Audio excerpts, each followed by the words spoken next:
Wisconsin, the Honorable Tony Evers.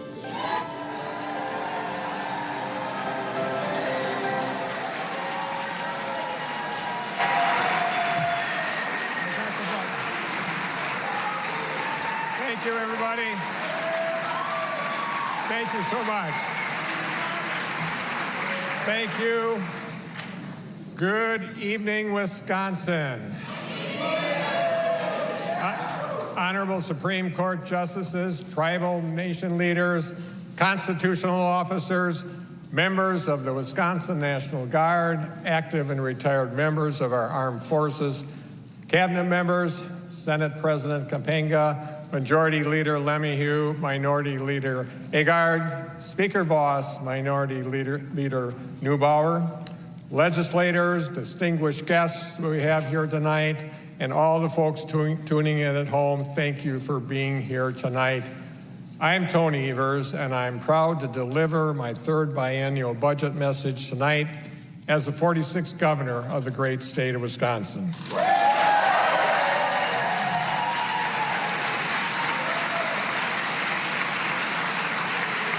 you. Thank you, everybody. Now, after accidentally suggesting when I was here last time that she's been married twice, I'm happy to report that Kathy and I are still married, and she's up in the gallery tonight. Kathy, I'm glad it was just one wedding, and I'm still glad that it was with me. I love you so much, Kathy. Thank you.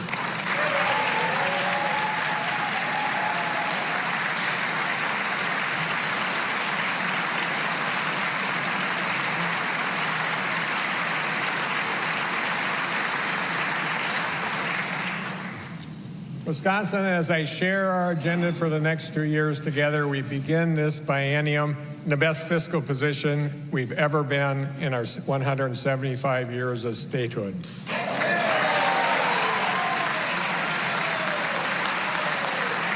Everybody.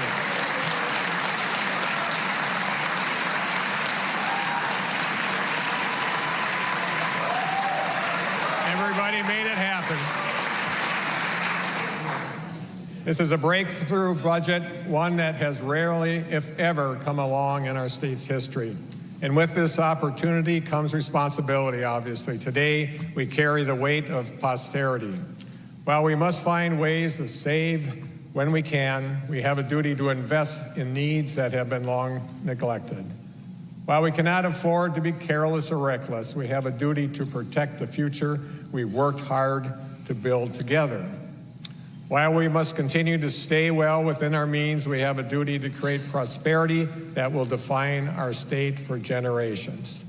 Tonight, I'm proud to report that our 2023-25 biennial budget balances these important obligations.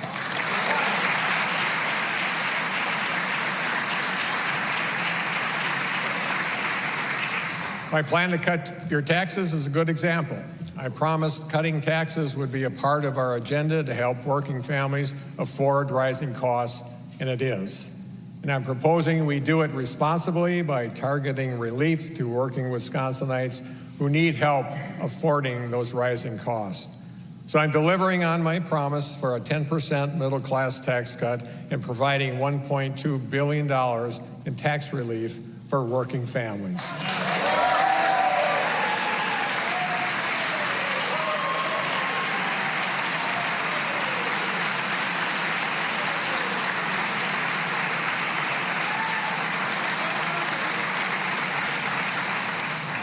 Under my plan, if you're a single filer making less than $100,000 or a married joint filer making less than $150,000, the cornerstone of my tax plan will cut your taxes by 10%. That's real, sustainable relief that will keep income taxes low now and into the future without causing devastating cuts to priorities like public schools and public safety.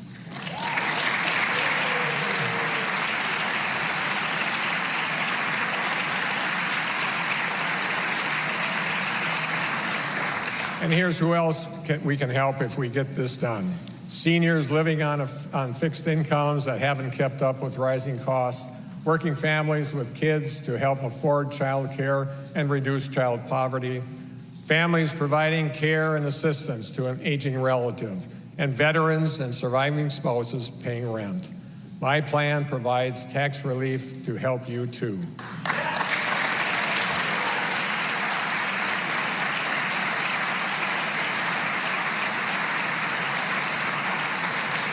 Giving working families a little extra breathing room is just one key part of our plan to bolster the middle class, maintain our economy's momentum, reduce barriers to work, and address our state's workforce challenges. But we have a lot of work to do to keep building our economy from the ground up. Let's start with making sure our infrastructure is prepared to support a workforce and economy of the 21st century. No administration in state history has done more to expand to high-speed internet than we have. We've allocated more than $340 million to ensure more than 390,000 homes and businesses will now have new, improved, reliable, high-speed internet, and that's a big deal, folks.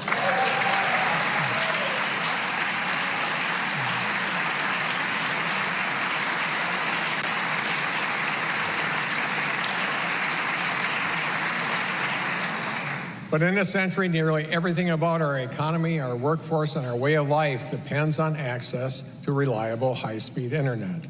And the longer it takes to get everyone connected, the more costly it becomes for our state to catch up. We can't not afford to keep our same pace. In fact, we need to double our efforts. So I'm again proposing to make the largest investment in high-speed internet in our state's history.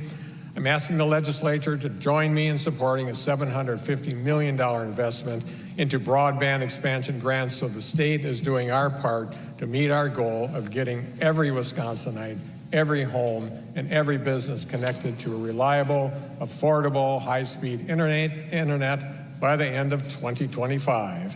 We have to do this, folks, and together we will.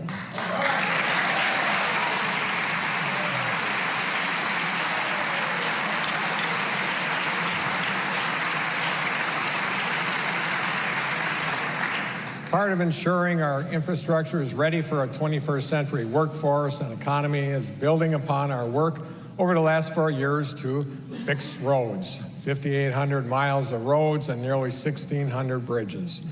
I'm also proposing the highest level of funding ever to the aid that goes directly towards helping local counties and communities repair and maintain our roads to do just that.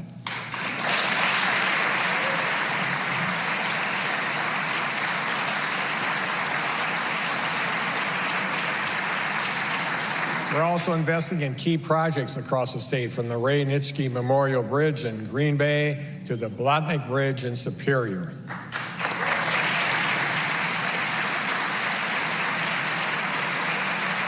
And we're expanding transportation alternatives in our small communities, building out our electric vehicle charging infrastructure, and re-engineering roads to improve safety and help prevent reckless driving.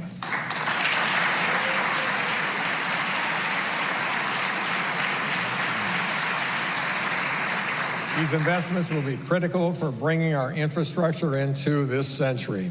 At the same time, we're still balancing these investments with prudent decisions to prepare for future economic uncertainty. So we're going to use a portion of our state surplus not to create more ongoing expenses, but to reduce them. We're going to pay down $380 million in state debt in transportation revenue bonds. That means we'll spend less of your hard-earned tax dollars in the future paying on debt and interest so that we can stay focused on fixing the darn roads.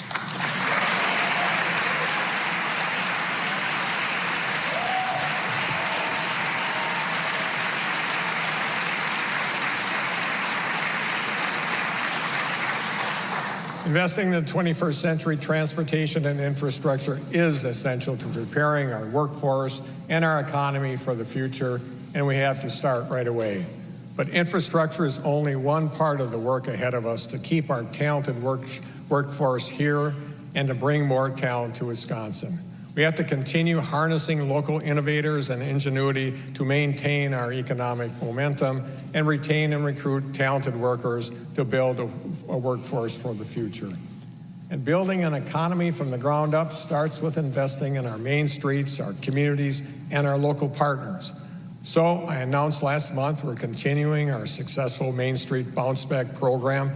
That's great news. This program has already revitalized our main streets and moved more than 8,500 businesses into vacant storefronts across our state.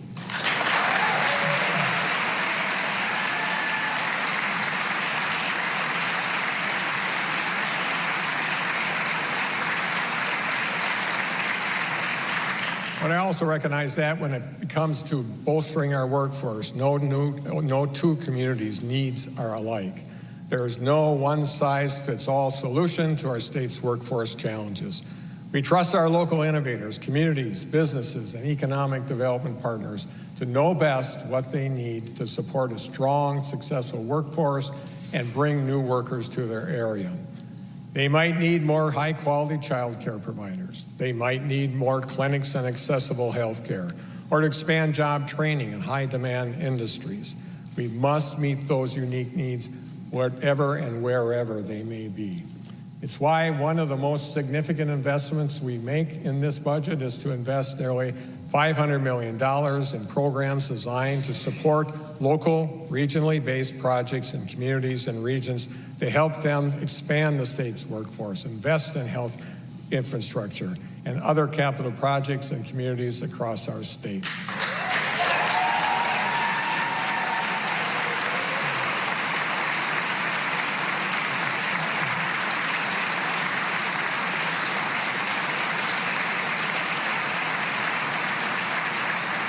These innovative investments will ensure communities have what they need for local workers to live here, work here, and raise a family here based on local needs, and that's critically important. It's also only one part of the equation. We need to make sure Wisconsin workers and families and talent we hope to recruit have housing in our communities too.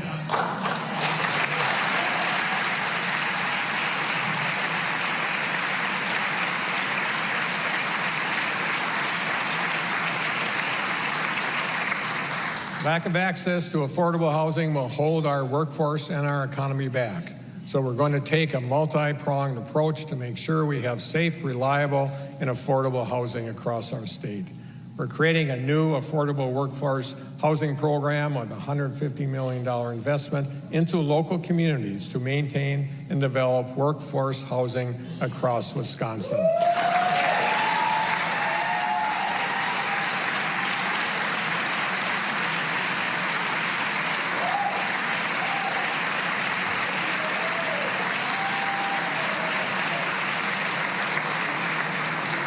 We also know we can expand housing options in our communities by renovating and restoring housing that's already available.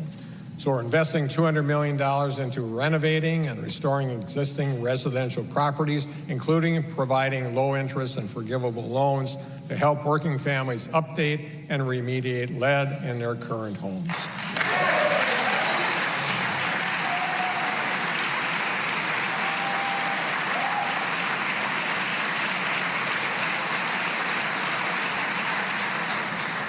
Our local partners have always played a critical role in our work to build an economy and a workforce for the future. But let's be frank, work at the local level over the last decade hasn't been helped by the fact that our local partners have been asked to do more with less. Whether it's expanding affordable housing, repairing streets, ensuring clean parks and water, safety services like EMS, police, and fire, or supporting local libraries and public health. So much of the hard work in this state happens at the local level, and it's time for the state to do its part.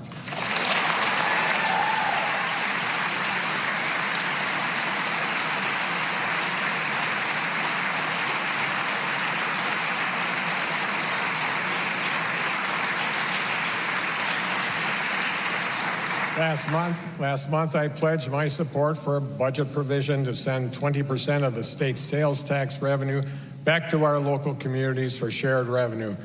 And I'm excited to share that our budget includes that proposal. I don't care where it came from, providing more than $500 million more per year in new resources to invest in key priorities like public safety. We have to get this done, folks.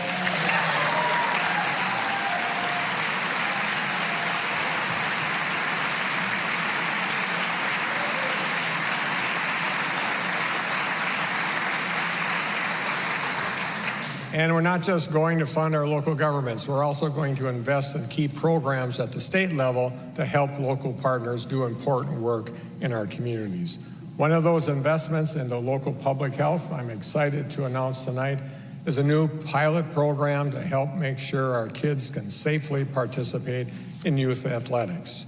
To explain why this initiative is important, I have to start by telling you the story of Kai Lermer. Kai was a junior at Waukesha North High School and a three-sport athlete. He played varsity football, basketball, and was a long jumper on the track team.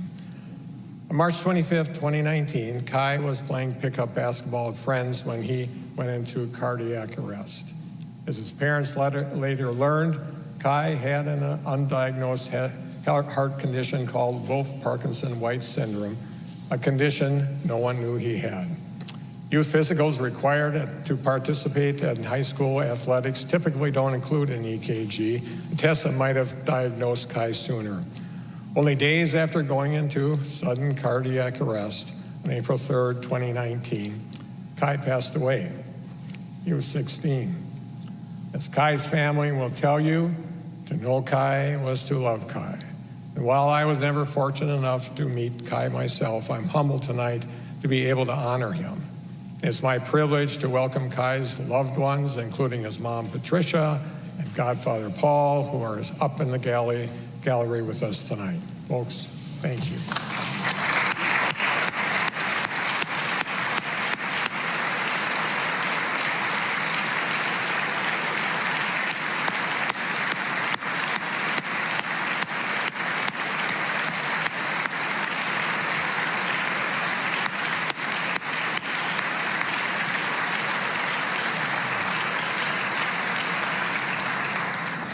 Last year, I joined Kai's family and friends when I signed the Kai 11 bill at Waukesha North High School, a bipartisan bill that passed thanks to Kai's parents, godparents, loved ones, and friends, and their relentless dedication and advocacy. The Kai 11 bill was critical for raising awareness and helping ensure coaches, student athletes, and parents know the risk of sudden cardiac arrest. Tonight, I'm announcing we're building upon Kai 11 by investing more than $4 million into a pilot program through local public health departments to implement an EKG screening program for kids participating in youth athletics.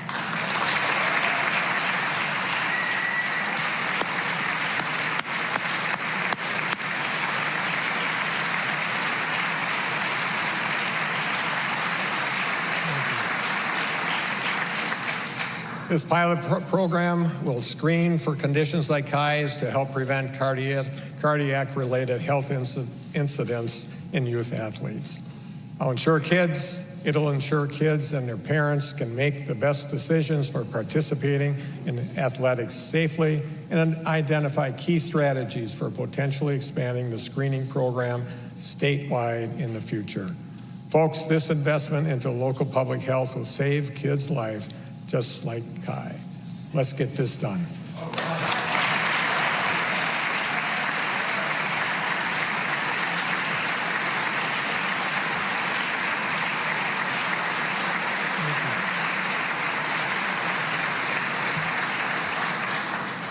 I'm also excited about another investment tonight that will help ensure our local partners can do their important work.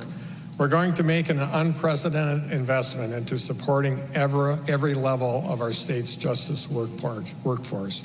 Without providing new resources to recruit, retain, and compensate qualified and experienced professionals who are essential to ensuring our justice system functions well, our state and our local partners at the local level will continue to face a constitutional crisis. We're going to tackle this issue head on in this budget.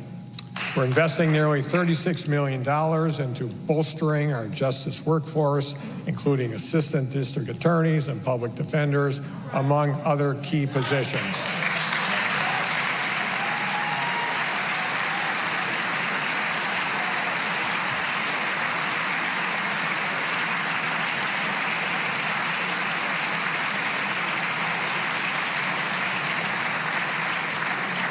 Investments in our budget like these are critical. The state has to start being a partner in, not an obstacle to, our local community's success. The way we've been funding our local governments is not sustainable. We need to change that. I'm also here to tell you that the way we're funding our schools isn't sustainable either. We need to change that too. Budgets reflect our priorities, which is why every budget I've built over the last couple of years has been doing what's best for kids. This one's no different. Now, let's remember where we started. 4 years ago, we hadn't seen the largest per pupil revenue limit adjustment or the largest nominal increase in general aid in a decade. In 10 years, not one additional cent had been invested in special education aid. And frankly, if I hadn't been here as governor to use my veto pen and take unilateral action, per pupil aid wouldn't have been increased by more than $300 per student.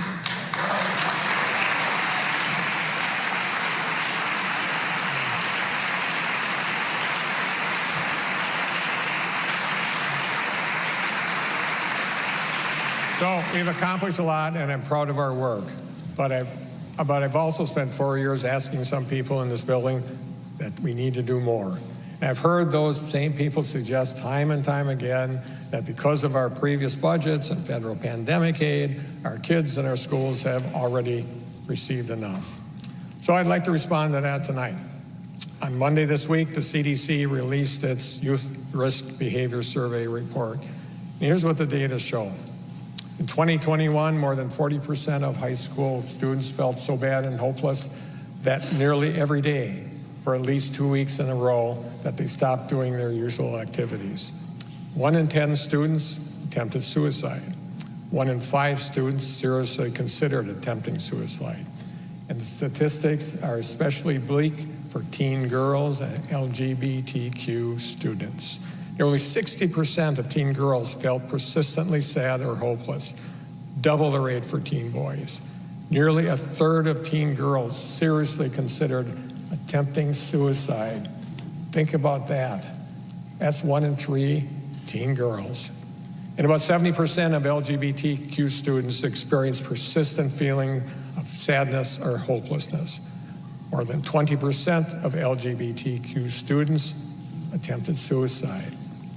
No one who has the privilege of working in this building, including I, can read these statistics and say with a straight face that we're already doing enough. Folks, enough will be enough when these are not the statistics reading about our kids in the news. It's time to get serious.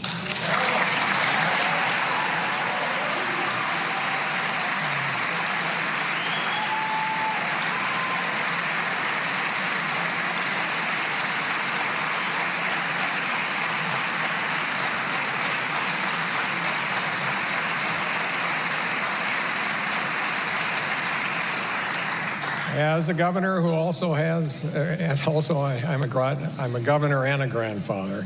Tonight I'm calling on the legislature to join me in doing what's best for our kids by approving the largest increase in K-12 schools and education in our state's history.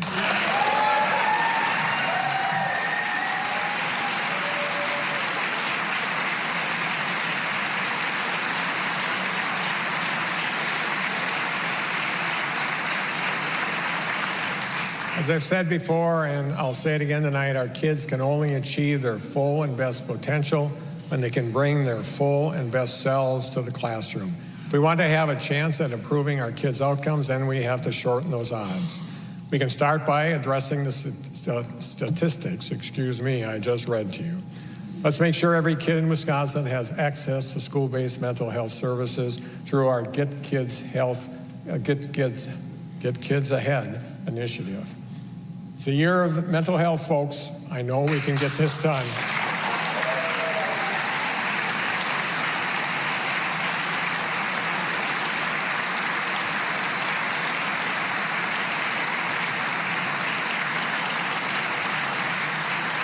And here's another easy step we can take. Let's make sure kids aren't hungry, yes, ever, but especially at school. My plan is simple. Fully fund universal school breakfasts and lunches so that every kid can be focused on their schoolwork and not when or whether they'll eat next.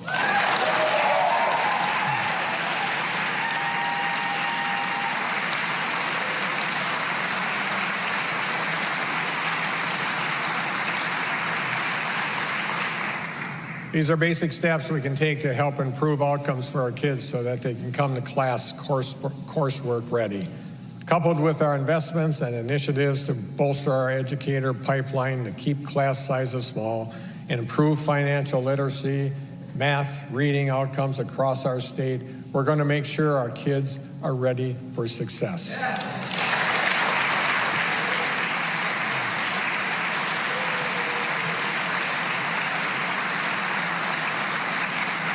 And we're going to make sure our kids have the skills and tools they need to join the 21st century workforce we're working to build together. So I'm going to deliver on my pledge to improve access to computer science education in Wisconsin with a $10 million investment to bolster computer science education across Wisconsin, including requiring high schools to provide this critical instruction.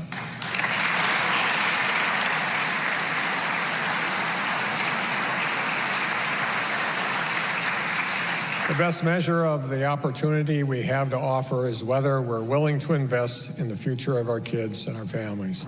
So high-quality education has to start early. Our budget expands access to quality, affordable health or child care for Wisconsin kids through our successful Child Care Counts initiative that helps stabilize our child care industry during the pandemic.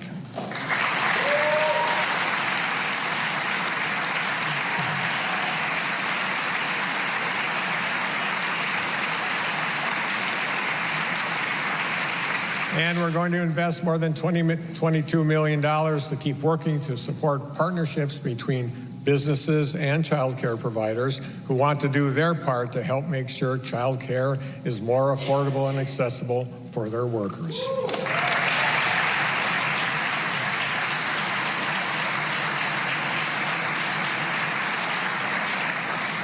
But after I announced one of our budget's top priorities would be expanding access to affordable child care, Brittany, who is a nurse in Milwaukee, wrote to me saying that we should also work to make parental leave more affordable. She said, let's start from the beginning. Folks, Brittany's right. Parents are the first and best teachers our kids have, so we have to start from the beginning, and tonight I offer a plan to do just that. We have a plan to bolster our state's workforce, maintain our momentum, and build our economy for our future from the ground up, and that plan includes making sure parents can put their kids and families first. So we're taking a comprehensive approach to paid family leave for workers and employers across our state, because doing what's best for our kids is what's best for our state and what's best for our families and workforce too. The weeks after welcoming a new child are critical for families to have time together for kids' future development.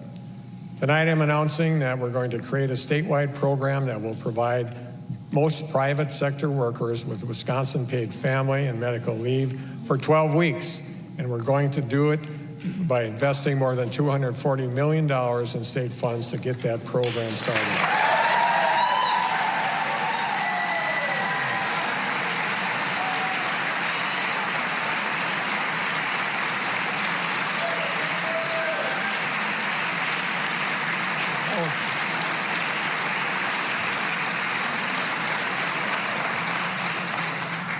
And new parents aren't the only ones who can benefit from a paid family leave program that truly meets the needs of our workforce.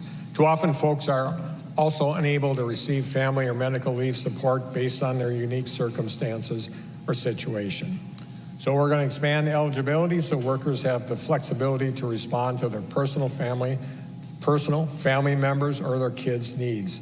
We're expanding eligibility uses for family and medical leave to include caring for a new child, the unforeseen or unexpected closure of a child care facility, aftermath of a domestic violence or sexual assault, having serious health conditions such as medical quarantine, caring for family members with serious health conditions, and military deployment for service members and their spouses, kids, and parents. My plan takes care of these folks too.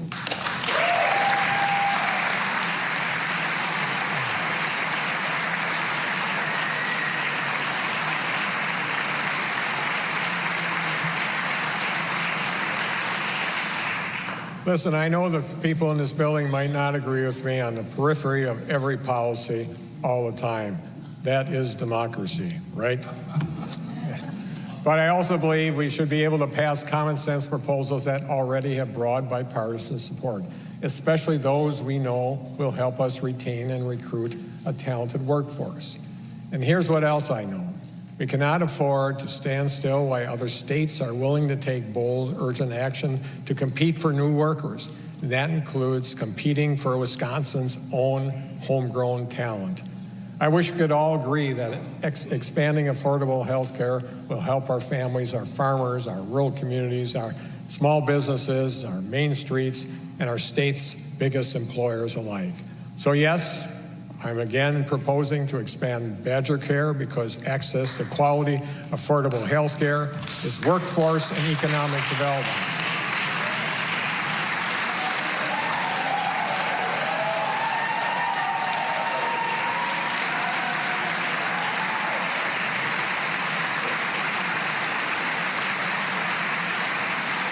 And with the help of our Lieutenant Governor, we'll be continuing fighting to expand Badger Care just as we have in the past 4 years. And yes, I wish we could agree that each day women in the state are treated like second-class citizens because of a law enacted before they had the right to vote, one that strips them of their reproductive rights. It's bad for freedom, it's bad for families, and it's bad for recruiting new workers too. We cannot expect more people to move here if they have to give up basic freedoms when they do, period.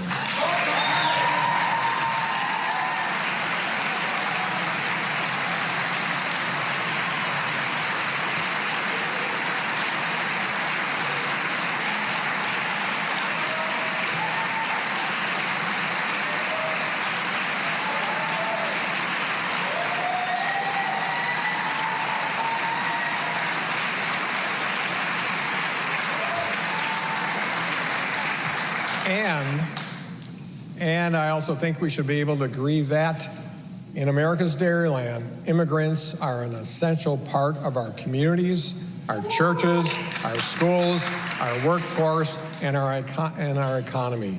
So let's finally answer the call of businesses, farmers, and agricultural industries, and law enforcement, among others.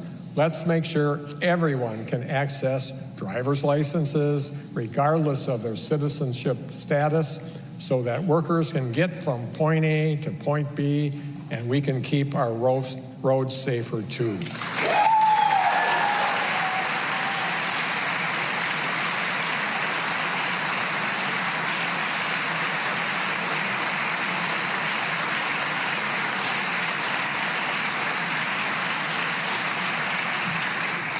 As we begin the budget discussion, and I have no doubt the conversation will be lively tonight, let's dispose of the notion that priorities in this budget are somehow extreme or far-fetched.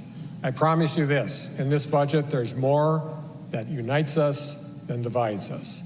These aren't Republican or Democrat priorities, they're Wisconsin priorities, areas where we should be able to find common ground.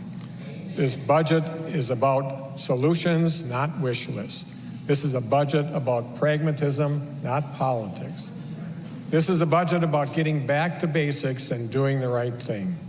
Expanding high-speed internet, improving health care access, reducing child care costs, keeping communities safe, building more housing, addressing PFAS and water contaminants, funding our schools, improving mental health.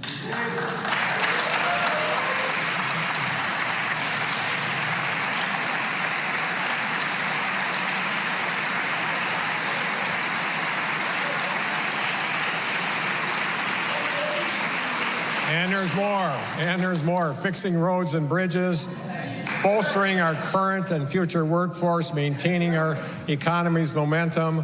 We're not flirting with fringe ideas here, folks. The priorities I just listed should be easy. These concepts aren't controversial, at least not to the folks who spend more of their time outside of the Capitol building than inside of it.